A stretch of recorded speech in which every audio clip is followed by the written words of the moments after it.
Hey guys, it's Nicole Eaton with the Rock Your Soul book and podcast, where we talk about how to hack your mindset, grow your intuition, and live your best life. You can support this podcast by subscribing, leaving a positive review, and screenshot and sharing on social media. Well, welcome back, Miss Heather. How are you? I am doing lovely. How are you? I'm good. I'm in a good mood today. Me too. There's and it's Friday, so I mean, this won't come out on a Friday, but it's Friday. Like, what is there to be mad about? Exactly. Literally nothing. Exactly. Literally nothing. And we can bring Friday energy to any day. So let's just roll with it.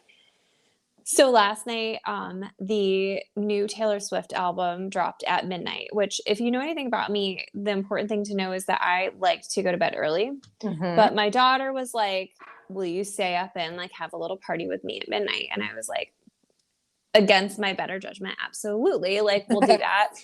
So we got a cake and we got sparkling grape juice and we sat by the fire and listened to all of the new songs at midnight until 1 a.m. And I was just thinking about how important it is to be intentional about celebrating even a fucking Thursday. Yes. Don't you think that and we've had conversations about this in the past, and this is something I've been thinking a lot about. So see, we are channeling today. Yes. This is something I've been thinking a lot about, and it's about like I want to have such gratitude about where I am at this place in my life and all the things that have worked out in my favor, all the things that I have manifested into reality, and really just how beautiful the life I'm living is. And I don't say that as like a flex, like there's no issues or there's no problems, because there are plenty of them, but I want to concentrate on, what is good, what is going well. But then on the other side of that, like, I don't want it to also become complacency, because all of that being said, everything's great, everything's wonderful, but I want more. I'm ready for more. There are issues that I would like to see worked out. So it's like that fine line of like, I want to be delusionally happy because why not? Right. Like, Yeah. I want to be that person, but also I don't want to be delusionally happy in that I'm not pushing for more or pushing for better or becoming complacent, because that's not me either. I think of Tony Robbins when I think of happiness, because he has this quote that progress equals happiness. And I think that they go hand in hand. So it is that balance of celebrating everything. Yeah. I've had this like personal awakening of like, I'm going to stop saving shit for a better day. Or like, I have these really delicate crystal champagne glasses that were my aunt's, and I was like, oh, we'll break these out on New Year's, and I've honestly just been breaking them out on a random Thursday because they make me happy, they make me think of her, and they feel so special to drink out of. So last night for Taylor Swift, we drank out of these crystal champagne flutes that have like significant meaning to me, because I'm just done waiting for the time where it has to be a special occasion or this specific event to do things that feel special. Yeah. Well, it's like that TikTok that you had where you had that meeting and you wanted to show up, as you want to be seen in that meeting. And so you're wearing the outfit that future you would wear to meetings like that. And you're breaking out your shoes that are, red bottom. So hello, hey, like the special shoes, even though it's a Zoom meeting and nobody can see what you're wearing. Like, I feel like those things go so beautifully together, because if we're not like enjoying the spoils that we have, if we're not enjoying our blessings, enjoying like the things that we've worked hard for, then how are we going to signal that we're ready for more, or we appreciate those things, or that you know what I mean? Like, I feel like there's Yeah. just a connectedness there. Like, I've been thinking about that too. Like, I have an obscene amount of jeans. This is silly, but I have probably 50 pairs of jeans. Oh my God. No, it's stupid. And see, it gets even stupider because I own a gym. I wear leggings for a living. I don't need to wear jeans. And my bullshit on jeans is I like nice jeans. So it's not even like, they're nice jeans. I should be wearing these jeans, long story short. And it was right around the time you posted that TikTok. I was like, fuck it, I always see these women in the grocery store and Target, and they look so nice and they look so put together and they're wearing their jeans and they have their nice fall outfits on. I'm like, I want to be that lady. And then one day it dawned on me, I'm like, Heather, open your closet. You are that lady. You're just being lazy. Like, what, you could be that lady any single day. You're just putting on your leggings. And I tell you what, it was the simplest thing, but just as silly as it sounds, putting on the jeans, putting on an outfit that made me feel really good to go about my mundane tasks. Like, those were wonderful days. And objectively, nothing changed. It was just I stepped into a different energy of this person that I've been telling myself for years, like, oh, wow, look at those ladies. I want to be a lady that's put together like that. Oh, guess what? I can be. I just wasn't putting in the effort or appreciating what I had to do so. You know what I mean? It's so true. And it's just so true because obviously I work from home. Some weeks I don't leave the house half the week unless it's for a kid's softball game, or I don't know. Sometimes I just don't leave the house much. So I do and can get away with living in leggings, sweatpants, a messy bun. And I was joking with you earlier. I'm like, we can do a video today because I showered. Mhm. but like, I'll go way longer without washing my hair if I don't have any place to physically be. And I realized that, I don't know, I do feel better when I put myself together. I do feel better when I put on lipstick. I do feel better.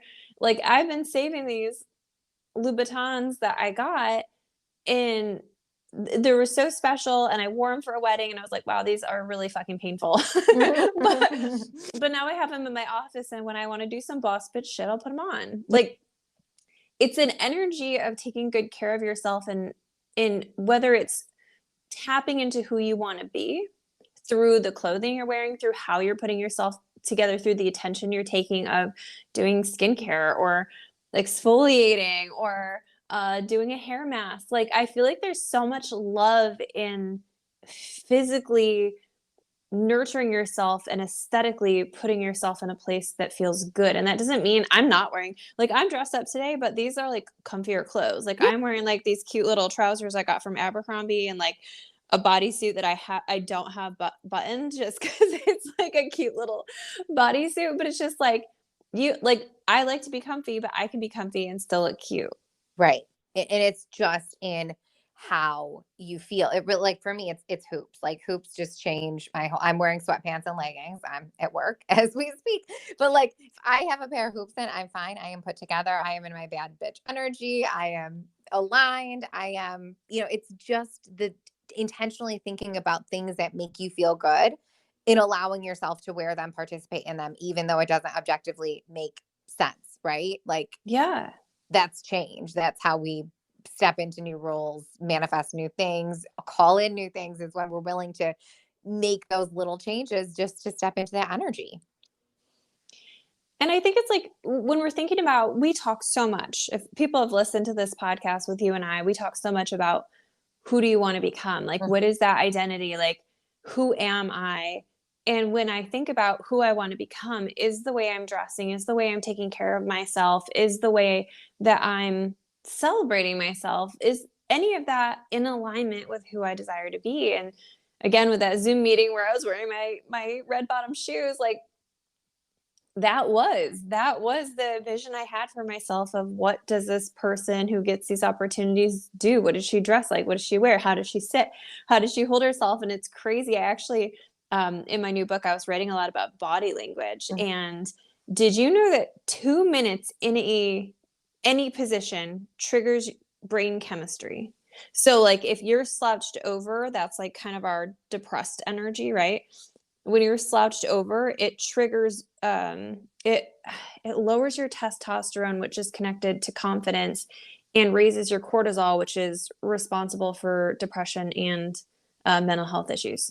So just your body language, even if you're not dressed up, even if that is nowhere in your vicinity, 2 minutes in any kind of body language position sparks your brain chemistry. So we can actually, even if we don't do anything different, if we sit up straight, if we pull our shoulders back, if we raise our chin up, it raises our testosterone, and we only need to hold that position for 2 minutes to get the benefits. Like, I was just blown away by that entire study, because I like I said, I hunch over my computer all day. Like Yeah.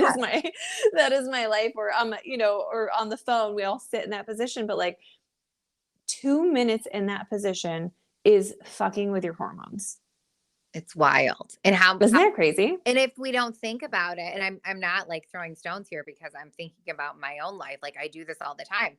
How many of us are in positions like that slouch, especially now, especially, Zoom things that lets you and I connect face to face, even though we are 12 hours apart. I love that. But I also hate it for a lot of other reasons too, just because of how reliant we've become on not actually having interactions and like sitting in offices and, being alone, even though we're not like, there's a whole rabbit hole we could go down there. But all that to say, how many people are sitting in front of a desk, in front of a computer, in front of a TV screen, in front of a phone, in that hunched over, broken down, depressive, where if we, gave people pictures to look at, like what would you think about this person just going off their body language? Everybody would say, oh, they're sad, they're tired, they're depressed. Like that's the state that we're kind of permanently in, unless we're consciously thinking about being different, which we're not.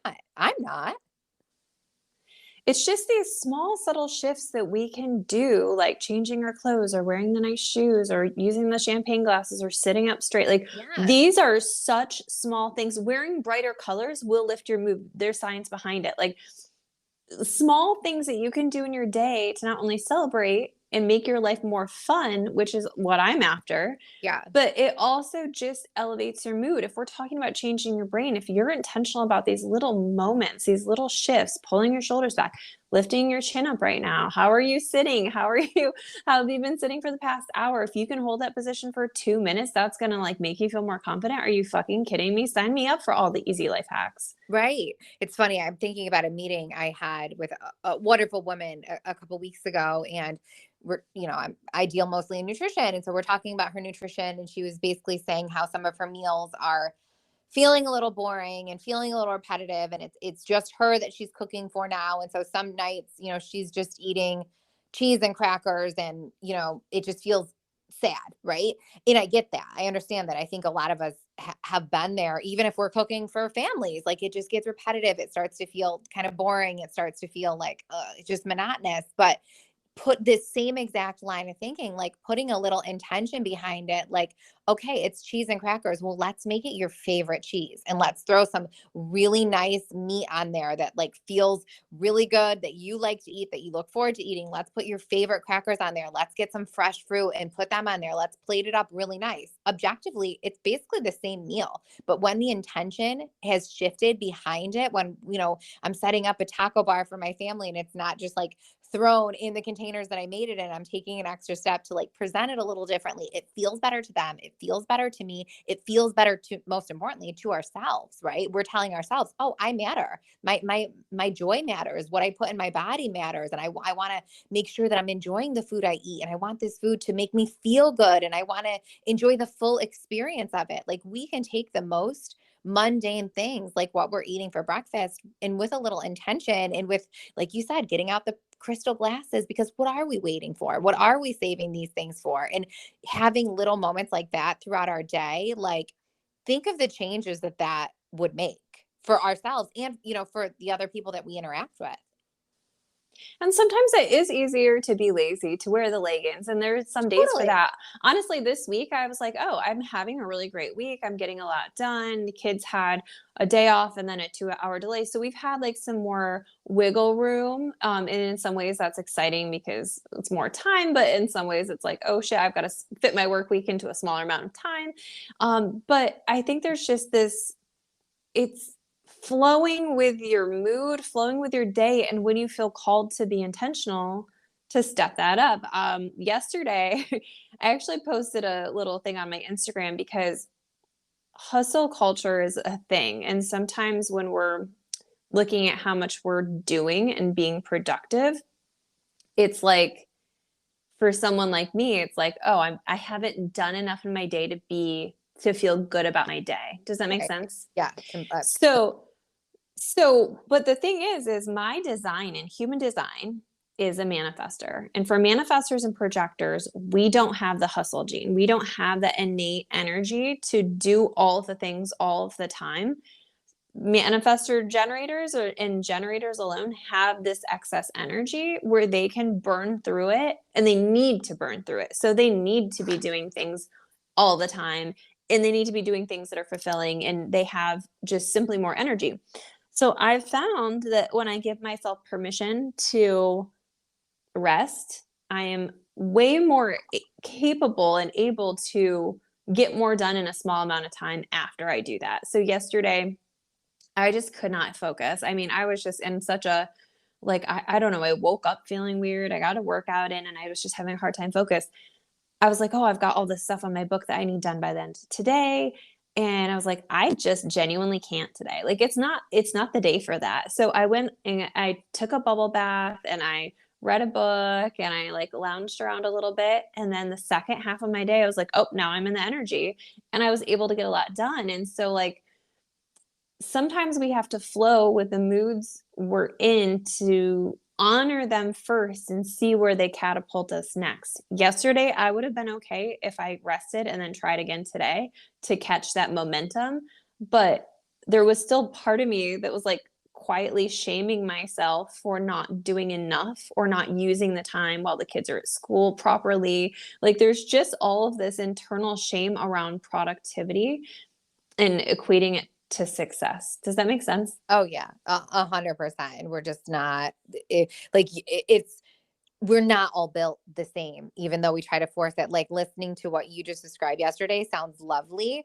I can't, I could have never pulled it together in the second part of my day. That's not me. Like I wouldn't have been able to do that because I'm a person who, if it isn't done before like basically 2 p.m., it's probably not going to get done until the next day. And I've just come to accept that it's fine. You know what I mean? Like it's just listening to our own internal flow in riding that, as best we can. Obviously, yeah, we all have responsibilities outside of that, but yeah, I'm with you. I need that rest, but I also know when it's not worth the energy to try and force myself to do it.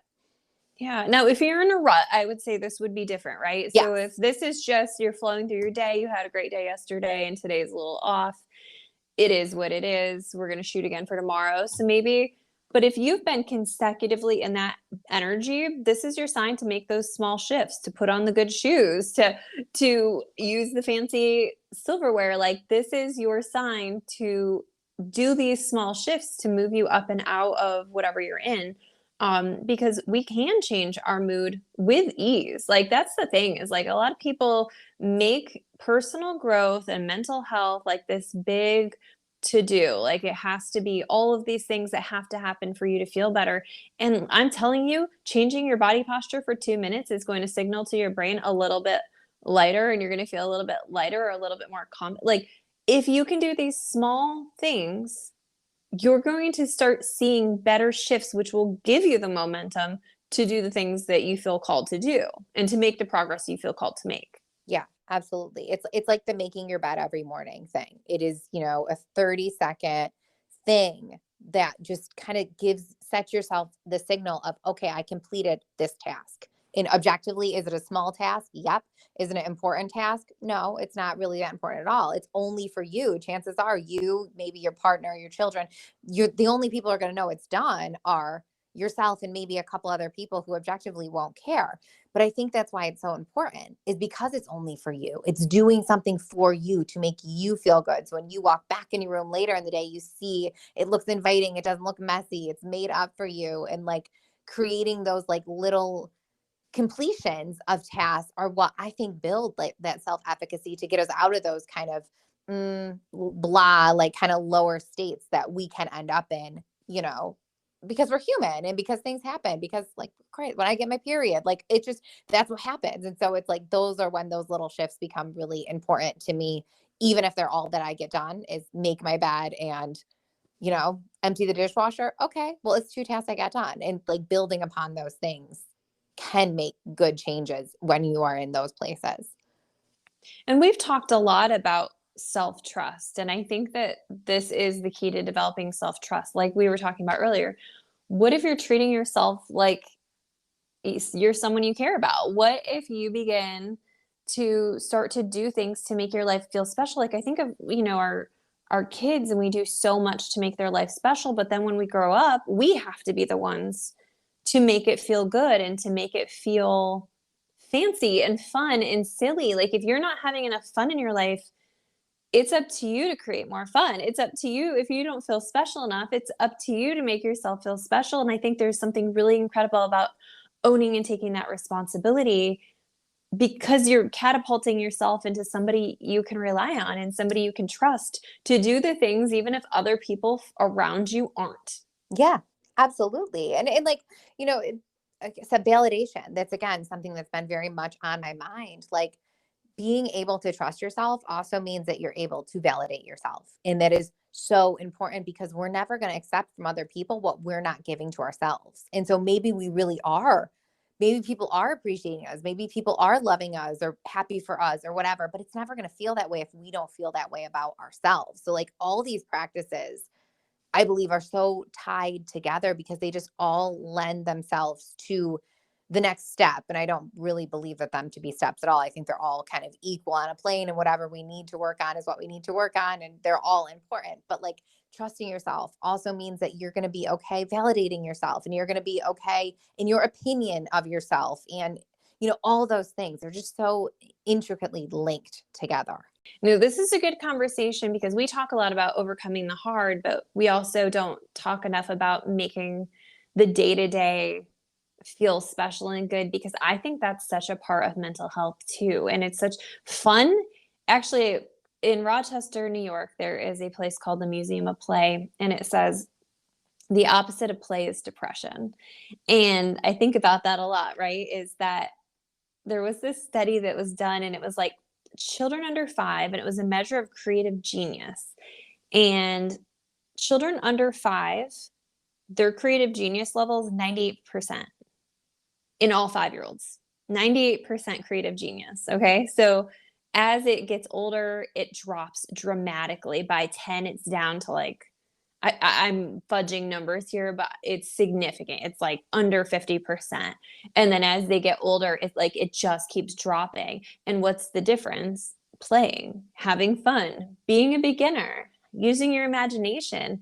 And if we can get into the habit of creating our life in a special way and being intentional about fun, I think we can keep ourselves out of some of those lower feelings and emotions. Maybe not entirely, but it means that you can bounce back. It means that you're making your life fun. Like, I don't think we're meant to like work and then retire and die. Like, I just don't. I feel like all of this stuff in the middle is the important part of how are you going to show up with a cake and sparkling grape juice on a Thursday? How are you going to celebrate yourself with a, really fun bubble bath on a Tuesday? Like, it's all the weekday stuff that we're walking through dreading when we're looking forward to the weekend that we have to come back and say, okay, I don't love Mondays. What am I going to do to up my Monday? What am I going to do to make my Monday feel special? What am I going to wear that's going to feel like, yes, I'm back. I'm ready. Let's, start my week and start it strong. And it's, again, all up to you to decide how that goes. So I was watching this Super Soul with Oprah and Caroline Miss, and she basically said it's exactly what you're saying about play and creativity, is that in adults, often what we're labeling as stress and feelings of stress and feelings of worry isn't because of, not only because of, rather, the outside sources placed upon us, work, money, financial, all the reasons that we have to be stressed out, but also because of lack of play, lack of expression of creativity, lack of just doing things for pleasure, doing things for fun, things that we innately do in childhood, like dance and draw and sing and just express ourselves in whatever way it looks like in whatever moment of time. We're just kind of taught not to do that as we age. And I I feel like that is absolutely the case with me when I am not in my creative expression in some form, which that can be as simple as getting in a workout for me, because I fully believe that utilizing your body in any way is a form of adult play and adult creativity. But when I'm not expressing that, like, that's when I feel that I'm experiencing the most anxiety. That's when I'm experiencing the most kind of outside stress, and I'm not able to deal with it as well, is when I've taken myself out of some sort of creative headspace in not participating in that regularly throughout the week. And I had a conversation with my husband about this, and my husband is not like me at all when it comes to creativity, like metaphysical stuff. He's a football guy, and he's like, yeah, no, but I'm not creative. I'm like, but John, look at the way you put together workouts. Look at the way you move your body. Like that's art in motion. It's just a different way. And I think that's everybody. We might not identify ourselves as being creative people, but all of us have something that makes us feel good. Even if it's singing in the shower when nobody's listening, there's still something there that allows us to tap into some part of our artistic selves. And I think when we're regularly tapping into that, it makes us a lot more resilient and a lot just energetically higher. And I believe like it breaks the rigidity. Like there was a Huberman Lab podcast, and he was talking about the power of play. And he was talking about how being a beginner, being in a playful energy changes your brain and gives your rigidity in your brain and your neural pathways movement. Like it gives you permission to move. And controversial topic, but they recently found that maybe there isn't a chemical imbalance in depression. Maybe that theory was not correct, but maybe what it is rigidity in the neural pathways that need to be shaken up. So if you can do that with play or being creative or trying on brighter colors or giving yourself a chance to move, I'm just thinking of, so my husband runs a sporting goods company, and they have a softball super draft coming up. So it's, you just sign up and you get drafted to a random team and you play. I've not played softball since high school. Okay. So we're at a deficit. We're starting in a way. And so I was like, can we go practice? Like, I don't even know the last time I swung a bat or threw a ball. Like, we coach the softball team, but it's not like a frequent thing that I'm like trying to do well. So we were practicing. I was like, this is actually really fun. Like I'm not gonna like go pro or anything, but like I'm enjoying just playing around or running around or chasing after balls or hitting, like all those things that I don't typically do was like sparking that energy in me of like, oh, this is actually really fun to get outside and to do things. And it's just these little things that we can try or do or play. And so it may not look, that's the one thing that I always like to point out, is that your creativity may not look how it used to in the past. I used to have different types of creativity in my past and different types of things that felt playful. And now it's something new. Now it's something like a softball or, a softball game or whatever that's making me feel that way. So playing around with different types of play options. Sometimes I actually got to paint by numbers at one point with the girls. I had a lot of fun with that. I used to do a lot of mandala drawings. That was super fun, just to do different shapes and see what we ended up with and color it in. Like you can play in so many different ways that A, are free, B, get you outside maybe. Yeah. Which is a big one. Get you in your physical body possibly, or get you in a state of flow so that you can be more of the creative genius type that you're divinely meant to be. Yeah, absolutely. And I love that it doesn't, the free being the key word, because I think that's where a lot of like get a bad rap, and rightfully so, because they're marketed to us, right? Like buy this, or, get a manicure, or, in there, get a massage, which I'm a big fan of, for the record. Like, not saying that they're not bad. They're all valid. They're all true, but also self-care and things like this. A lot of them are free. A lot of them can take under 5 minutes, like sing your favorite song, read a poem, like all of those things are available and cost effective or completely free. And like you said, they get us outside, they get us just moving in different ways, thinking in different ways, and they're not like adding like another thing on our to-do list, because I think it can, we can feel like that sometimes, like, oh great, now I need to make some time to color. No, not like that at all. It's just listening, like you said in the beginning of the conversation, letting ourselves kind of come into that flow and realizing like, yeah, I'm really distracted. My mood's a little funky. Could I stand up right now and like put on a song and shake my ass for 5 minutes? Yeah, I could. So I'm just going to go do that and see how I feel differently. Yeah. There's such power in these subtle things that you can do to change your mood and change your life and change the quality of life. Like that's something, especially for, I will say, New Yorkers coming into winter. I think it's easier when you're cold, when it's dark, when it's snowing, to not move your body, to not do a Mhm. lot different, to get into that vegetable position and not come out of it. Like I know like from living there 90% of my life that like I used to get really bad seasonal depression. So especially if you're in an area that's dark, cold, and there's a long ass winter, making sure that you're intentional about moving, making sure you're intentional about creating fun, being I love like holiday seasons because I love like intentional time. Like I'm throwing a like party for the kids with like hot cocoa and cookies or just Mhm. and we get together and make that, and I don't know, just little things where we can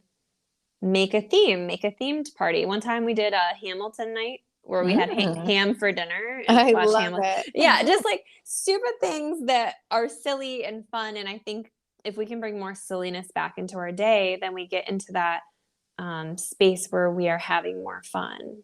Yeah. And having more fun and celebrating your life does not mean you're not making progress and you're not grinding or you're not pushing or you're not finding success. You can have and you can do both. You can have days where you are pushing and you can have days where you're flowing and you can have moments where you're celebrating and you can have days where you write down your goals and go after them. Like there's no black or white to this situation. There's no this or that. There's no all or nothing with this. You don't have to just be always celebrating and you don't have to always just be working. Mhm. Absolutely.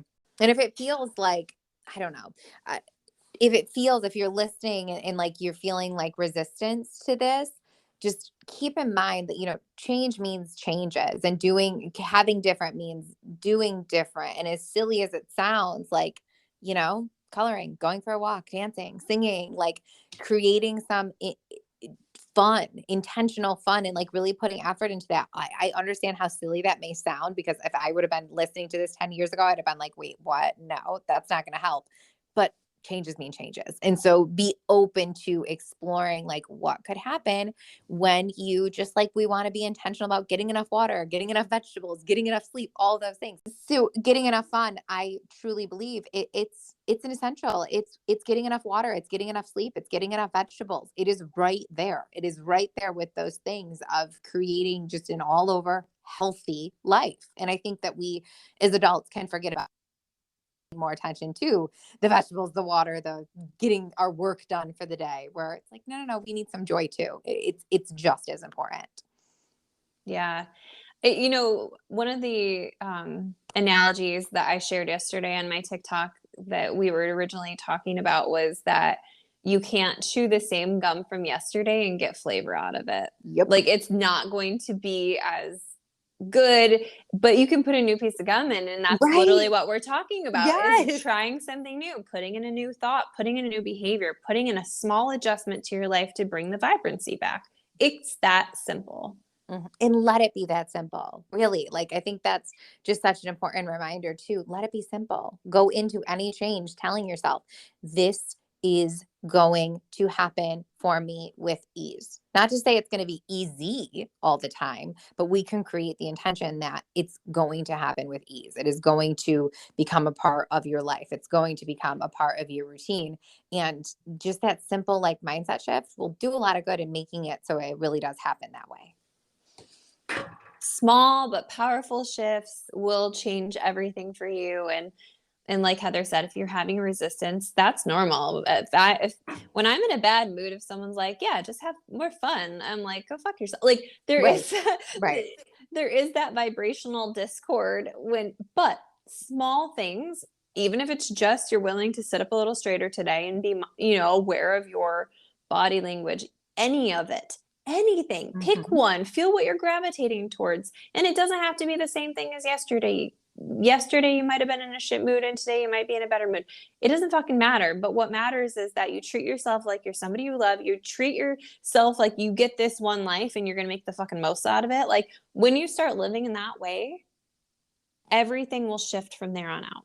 Absolutely. Absolutely. And it's going to look different. Yeah. Some days, like you said, some days it's wearing the fanciest shoes you own. Some days it's wearing your emotional support sweatshirt. Like they're both Yes. valid. They're both good. They're both there for you. All that matters is you're listening to you. And we all know the difference. And we've had other conversations about this before, but we know the difference between force and flow, but also understanding that sometimes forcing can be the kindest thing that you can do for yourself. It's just knowing that, listening to that voice and figuring out what side you need for that day. Absolutely. Ugh, this conversation was so good. It was honestly better than, not expected, but like it was just better than I was in anticipate. I guess that's the same thing, but it was just better. It was even better. Our Just even energy better. has trumped all of technologies today. That's how good it was. It has taken over. Where can people link up with you and buy your book? Oh, so my website is heathermaio.com, heathermaio.com, and everything's linked there. And then TikTok and Instagram, both the same handle, Heather.Mayo, for both. You can catch up with me, NicoleEaton.xo on Instagram and TikTok, or visit the website, NicoleEaton.com. Another fantastic conversation in the books. Thanks again for always bringing your wisdom. I look forward to the next time. Yes. Take care, Heather. Bye. Thank you so much for listening to the Rock Your Soul book and podcast. Take a moment to book a one-on-one session with me or purchase my trainings at NicoleEaton.com. Join the Rock Your Soul Facebook group or follow me on Instagram at NicoleEaton.xo. And if you loved this podcast, don't forget to share it. Thank you.